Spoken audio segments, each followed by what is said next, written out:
धनतेरस पर बर्तन क्यों खरीदते हैं?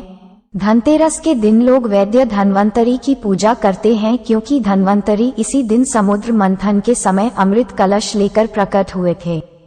चूंकि धन्वंतरी इस दिन समुद्र मंथन के समय कलश लेकर प्रकट हुए थे, इसलिए इस दिन बाजार से बर्तन खरीद कर लाने की परंपरा प्रचलित है। धन्वंतरी कौन है? धन्वंतरी को भगवान विष्णु का अवतार माना जाता है। धन्वंतरी भगवान को देवताओं का वैद्य कहा जाता है।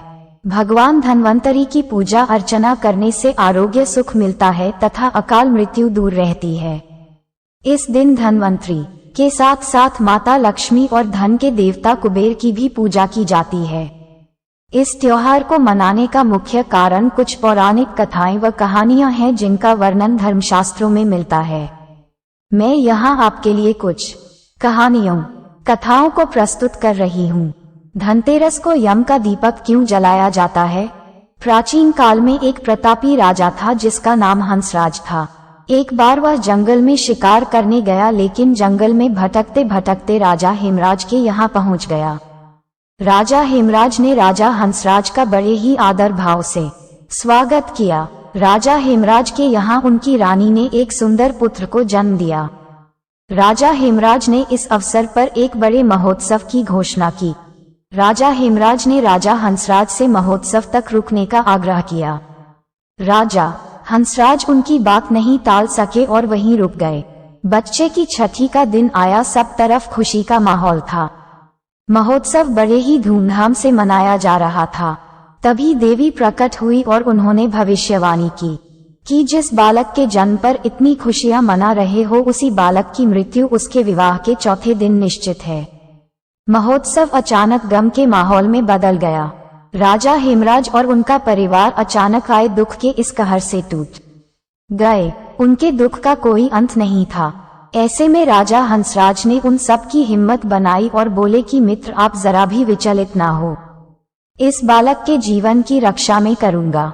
इसे कोई भी जरा भी नुकसान नहीं पहुंचा पाएगा। अब राजा हंसराज ने यमुना नदी के किनारे एक भूमिगत अंडरग्राउंड किला बनवाया और साथ ही राजकुमार के पालन पोषण का पूरा इंतजाम किया। राजा हंसराज ने ब्राह्मणों को बुलाकर तरह तरह के अनुष्ठान भी करवाए। समय गुजरने के साथ साथ राजकुमार बड़ा होने लगा। वह इतना सुंदर था कि उसके रूप और तेज की चारों तरफ चर्चा होने लगी। राजकुमार की उम्र विवाह के योग्य हो चुकी थी। राजा हंसराज के सुझाव पर राजा हेमराज में राजकुमार का विवाह एक अति सुंदर कन्या के साथ विवाह कर दिया।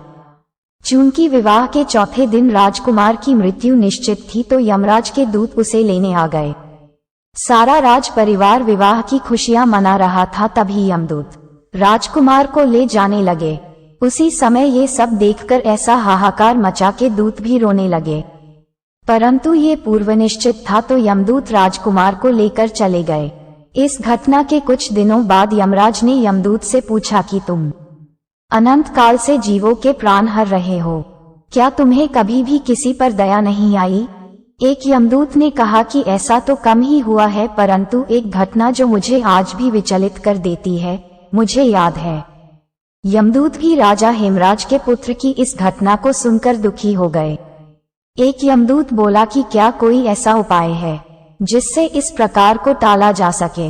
मृत्यु तो जीवन का सत्य है, इसे टाला नहीं जा सकता है। परंतु यदि कोई कार्तिक कृष्ण पक्ष की त्रयोदशी के दिन व्रत रखकर और यमुना में स्नान करके धन्वंतरी का पूजन करता है, या यदि ये संभव ना हो तो इस दिन रात्रि में यम का दीपक जलाता है, वह अकाल मृत्यु से दूर रहता है। तब से ही धनतेरस के दिन अपने घर के प्रवेश द्वार पर यम का दीपक जलाने की परंपरा चली आ रही है। कहानी अच्छी लगी तो वीडियो को लाइक करें, अपने दोस्तों के साथ शेयर करें और इस कहानी से आपने क्या सीखा कमेंट में जरूर बताएं। और ऐसे ही ज्ञान से भरी और भी कहानी सुनने के लिए चैनल को सब्सक्राइब करें। और तब तक के लिए जय श्री राम दोस्तों, मिलते हैं एक नई कहानी के साथ। धन्यवाद।